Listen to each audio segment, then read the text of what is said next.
ओम।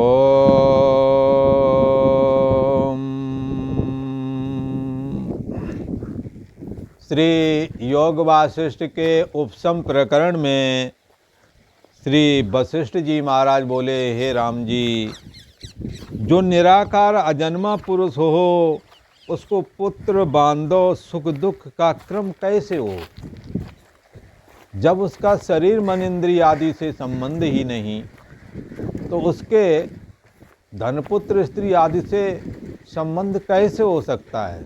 ये क्रम उसका कैसे बन सकता है?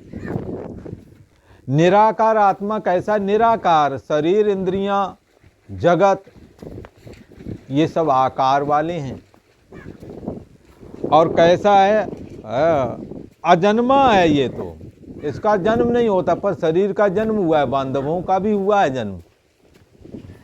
ऐसा जो पुरुष रूप चैतन्य सत्ता आत्मा है, उसको पुत्र बांधव सुख दुख का क्रम उसको कैसे, उसको नहीं होता है, फिर किसको होता है? मन को होता है। क्योंकि मन ने ही देहाभिमान पूर्वक देह को मैं बुद्धि करके स्वीकारा, जगत को सत्यत्व बुद्धि करके स्वीकारा, और फिर कामना पूर्वक फलाकांक्षा से युक्त होकर के कर्म प्रारंभ किया। इसलिए उस कर्म का फल भी उसी अहम रूप जो मन है अथवा जीव कह लो, उसी को भोगना होता है। इसलिए द्वासुपर्णा सयोजा सकाया समानम वृक्षम पर सृष्ट जाते। ये दो पक्षी एक शरीर रूपी पेड़ का आश्रय लेकर के दो पक्षी शरीर में रहते हैं। एक जीव रूपी पक्षी जिसे मन भी बोलते हैं, और एक साक्षी आत्मा जिसको ब्रह्म भी कहते हैं। ये दोनों इस शरीर में ही रहते हैं। तो एक क्या है? इस शरीर के कामना युक्त कर्मों से उत्पन्न होने वाले सुख दुख रूपी जो फल हैं वो उसको भोगता रहता है। अनसनन अन्या अवचाक्षीति। पर दूसरा वाला जो साक्षी आत्मा है वो इसको जानता रहता है कि अब मन अनुकूल परिस्थिति में आया, बड़ा सुखी हो रहा है, बड़ा फूल रहा है, और जब दुख का समय आया तो रो रहा है।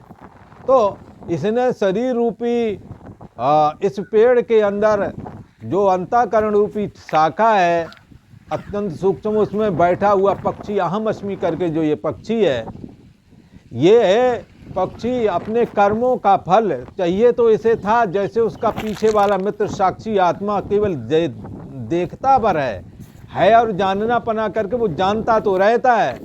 क्योंकि ये साक्षी से ही ये जीव उत्पन्न हुआ है। जैसे कोई पानी से लहर उत्पन्न हो, ऐसे ही जीव की उत्पत्ति है। तो होना तो चाहिए कि जैसे लहर में पानी जैसे समुद्र में पानी वैसे लहर में, ऐसे परम ब्रह्म परमात्मा से उठने वाली थोड़ना ये जीव भी ब्रह्म रूप है। पर ये ऐसा ब्रह्म रूप होने के नाते इसे भी जैसे ब्रह्म जैसे साक्षी आत्मा है और जानना पना करके केवल जानता रहता है, करता कुछ नहीं है। ऐसे ही इसे भी जानते रहना चाहिए थे। कर्म सारे करने थे, पर उनसे आसक्ति नहीं जोड़नी थी। सुख में ना तो सुखी होते और दुख में भी दुखी ना होते। तो ऐसा करने से हम मन से असंग हो जाते। तो मन के द्वारा जो कर्म हुआ है उसका कर्तापन का अभिमान भी ना जगता, और फिर हम जब अभिमान ना जगता तो सुखी और दुखी भी ना होते। जैसे भगवान श्री कृष्ण सारे कर्म करते हैं और असंग रहते हैं, ना उन्हें सारी दुनिया नष्ट हो जाए तो कोई फर्क नहीं, और सारी दुनिया के सृजन वाले कार्य करें। उन्होंने बड़े बड़े राजाओं को उस समय धराशायी किया धर्म की स्थापना के लिए, और भी बहुत लोकहित के काम किए, लोगों को शिक्षा दी, गीता जैसा शास्त्र दिया। तो ये सब करते हुए भी अपने को निर्लेप कहा। नैव तस्य कृते नार्थो न कृते ने कश्चन न चास्य सर्वभूतेषु कश्चिदर्थ विपाश्रया। न तो करने में कोई प्रयोजन होता है इस तत्वज्ञानी को, और न ही ना करने में कोई चीज़ भी इसे नहीं चाहिए। संसार से कोई भी चीज़ नहीं चाहिए उसे। क्यों नहीं चाहिए? क्योंकि ना तो वो अपने को ये पिंडाकार रूप जो ये शरीर है ये नहीं मानता, ना शरीर के संबंधी मेरे हैं, सभी अंदर से करता सब है, सभी के बीच में वो भी रहता है जैसे हम लोग रहते, पर अंदर दृष्टि बदली हुई है। इसीलिए उसे करने ना करने से कोई सुख दुख आदि का कोई प्रभाव उसके ऊपर होता नहीं है। इसलिए भगवान श्री कृष्ण समस्त कर्मों को करते हैं, उनके ऊपर कोई प्रभाव नहीं पड़ता, न वो सुखी होवें न वो दुखी होवें। उनके सामने ही सारा का सारा उनका परिवार प्रभास क्षेत्र में नष्ट हो गया। 16,108 रानियां थीं, पर अंतिम समय में एक भी रानी उनके साथ में नहीं थी, ना कोई उनकी याद। इतना असंग सब कुछ किया, सबसे बड़े प्रेम मोहब्बत से रहे जैसे रहते हैं, पर जरा सा भी उनके अंदर आसक्ति नहीं थी। उन्होंने अपने भक्तों को तो याद किया, पर अपने और किसी को याद ही नहीं कि उनके सामने ही सारा समाज उनका नष्ट हो गया था। तो असंगता रूप दुर्लभ इस गुण के द्वारा, इसको वैराग्य भी कहते हैं। असंग शस्त्रेण दृढ़ेन छित्त्वा, जैसे जमीन में गड़े हुए खूंटे को उखाड़ने के लिए दांत पीस करके पूरी ताकत लगाकर उखाड़ते हैं, ऐसे ही असंग शस्त्रेण दृढ़ेन छित्त्वा, इस मिथ्या सच्चाई को जो हमने धारण कर रखा, मिथ्या को सच्चाई के रूप में, ये मैं हूँ, ये बांधो मेरे हैं, शरीर मैं हूँ, ये बदलता जाता है, ये छूट जाता है, बांधो भी अलग अलग हो जाते हैं, अलग अलग चूल्हे हो जाते हैं। कई बार तो जिनों की संतानें हैं, ऐसे लड़के भी अलग हो जाते हैं, बूढ़े बुढ़िया फिर अकेले रह जाते हैं। तो क्या है कि इस सच्चाई को दृढ़ेन छित्त्वा, दृढ़ता पूर्वक जो तुमने सत्य मान रखा, इसको काट दो। ततः परमार्गितव्यम, ततः ये जो 15वें अध्याय में बताया गया ना, असंग सत्य दृढ़ेन छित्त्वा, ये भगवान श्री कृष्ण ने 15वां अध्याय तो मानो एक अलग ही शास्त्र रच दिया। ये असंगता रूप तलवार से दृढ़ता पूर्वक इसको काट दो। काट दो का मतलब छोड़ के भाग जाओ या इन्हें भगा दो, ऐसा नहीं है। यहाँ असंग हो जाओ, जैसे भगवान श्री कृष्ण हर रहे तो सबके बीच में, और जरा सा भी आसक्ति नहीं। अगर आसक्ति नहीं है तो आप असंग हो गए, आपको इन विषयों में नीरसता दिखने लगी, आप असंग हो गए, उपरामता आ गई, असंग हो गए। धीरे धीरे करके शनै शनै ऊपर में बुद्धिया धृति घृत्या, बुद्धि से धैर्य धारण करके धीरे धीरे इन सबसे उपराम हो जाना चाहिए। यही इनका त्याग है। ये आत्मा कैसा है? अजन्मा है, निराकार है और निर्विकार है, इसमें किसी प्रकार का कोई विकार भी नहीं है। और ऐसे हे राम जी तुम ही हो, तुम्हारा संबंध किसी से नहीं, तुमने सारे संबंध असंगता रूप तलवार से सारे खत्म कर दिए, तुम्हारा संबंध किसी से नहीं है।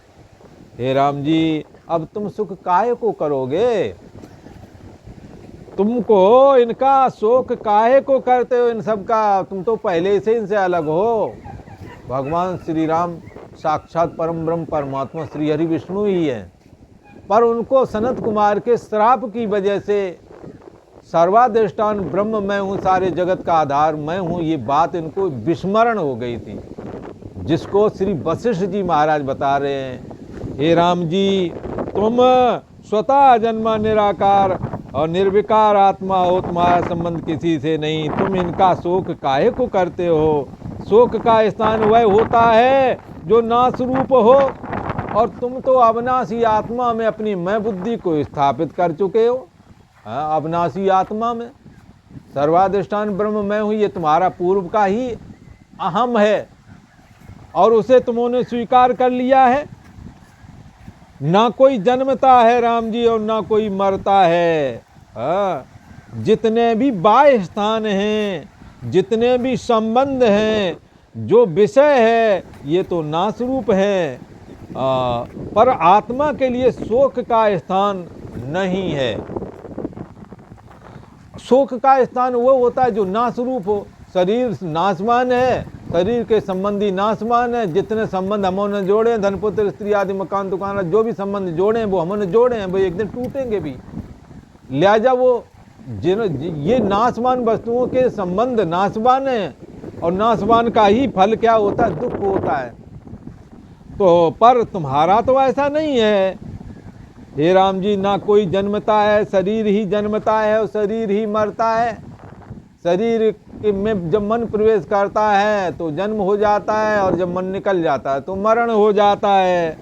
जो जन्म मरण भी मानिए तो हे राम जी आत्मा उसको सत्ता देने वाला है। जन्म मरण नहीं होता है आत्मा का। आत्मा जन्म और मरण को भी सिद्ध करता है। भला हमारा जन्म हुआ, मैं हूँ, ये किसने सबसे पहले जाना? हम ही ने तो जाना है। बालक को ये तुम्हारा नाम है, ताली बजा करके वो इधर उधर दूसरी करवट से ताली बजाए तो इधर देखता है, फिर उसे लगता है अरे मैं भी कुछ हूँ। धीरे धीरे करके तो हम जगता है। ये हम जगा, ये किसने जाना? हमने जाना। और हम जब धीरे धीरे गायब होगा अंतिम समय में, मृत्यु के समय, तो कौन जानेगा? तुम ही जानोगे। मूर्छित हो जाओगे, इस मूर्छा को तुम जानोगे। इसलिए जन्म और मरण तुम्हारे सामने होता है। बचपना, जवानी, बुढ़ापा ये तुम्हारे सामने आते भी और चले भी जाते, पर तुम्हारा कुछ नहीं बिगड़ता। इसलिए इनको जानने वाला, इनको सिद्ध करने वाला, इनको सत्ता देने वाला कौन है? आत्मा है, ब्रह्म है। और वो आत्मा कहाँ है? तुम्हारे बुद्धि देश का साक्षी। सो प्रभु और नहीं सो तू है। वो परमात्मा तू ही है।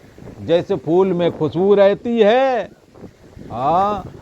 और जैसे दर्पण में छाया रहती है, तिम हरि ही बसह निरंतर, घट ही खोजो भाई।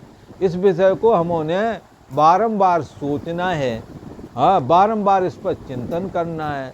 श्रोतव्यो मंतव्यो निदिध्यासितव्य, इसका श्रवण करना है, मनन करना, निदिध्यासन करना है।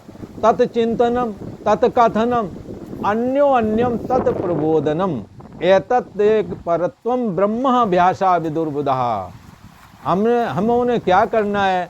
आपस में निंदा चुगली वाली बातें ना करके हमने इसी की चर्चा करनी है कि वो आत्मा कैसा है। गीता का श्रवण करो। गीता में कर्म, उपासना और ज्ञान भगवान श्री कृष्ण ने सारे उपनिषदों का निचोड़ करके रख दिया है। इसलिए कैसा है आत्मा? न हन्यते हन्य माने शरीरे। शरीर के मरने पर ये मरता नहीं है। न जायते म्रियते वा कदाचिन नायम भूत्वा भवता वा न भूया अजो नित्या शाश्वतोयम पुराणो न हन्यते हन्य माने शरीर।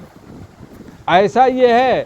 इसको आत्मा उसको सत्ता देने वाला है जो इस शरीर के आगे और पीछे भी होगा। वो किसके जाए? उसको हम ही जानेंगे। पहले जो हुआ है बाद में भी होगा। हे राम जी, आगे जो बड़े बुद्धिमान, सात्विकी और गुणवान अनेक बांधव व्यतीत हो चुके हैं, उनका भी तुमने शोक नहीं करना, क्योंकि उनके शोक करने के लिए कोई जगह नहीं है।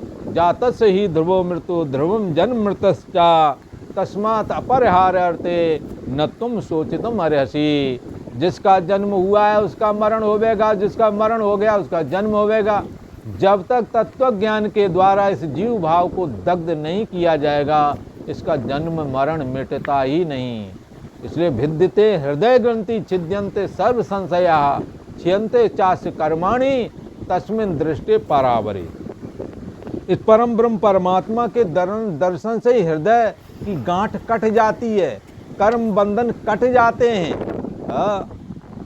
जब तक उस परम ब्रह्म परमात्मा का बोध नहीं होता है, मन अमन नहीं होता है। मन अमन नहीं, मन को अपने अस्तित्व को गमाना पड़ेगा, मन को अपने अस्तित्व को गलाना पड़ेगा।